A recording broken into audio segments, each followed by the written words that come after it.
Tikmēr toni Latvijas medijos turpina noteikt žurnālisti, kas kristietību dēvē par tumsu, bet ASV prezidentu par oranžo pērtiķi un muļķi. Juris Kaža un Kārlis Streips.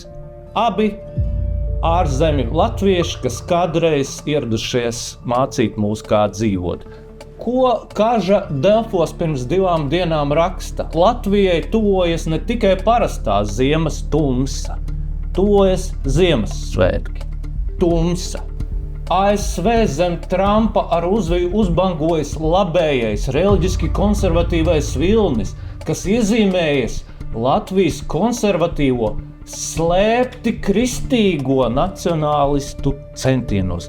Iedomājieties, kristietība Kažam ir tāds ļaunums, kas kaut kur slēpjas, slēptais kristietis. Cik briesmīgi. Un šis cilvēks ir viens no vadošajiem Latvijas žurnālistiem, kas izceļas ar to, ka nereti komentē arī LPV ierakstus.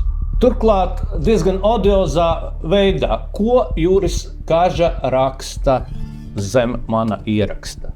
Šleseriski dievinātā tradicionālā ģimene. Tātad tradicionālā ģimene, ieklausieties visi, ir kaut kas, kas ir šleseriski dievināts. Manuprāt, tas ir galēji odiozi. Daudzi varbūt to ir aizmirsuši, jo par oranžo pērtiķi Trumpu Streips sauca 22. gadā. Valsts prezidents oranžais pērtiķis ar lielo O. Taču Streips mierā neliekās un arī šogad sauc Trumpu par muļķi. Tātad ASV prezidents ir muļķis, bet Streips nav. Un šie cilvēki ir tie, kas nosaka toni Latvijas ziņā.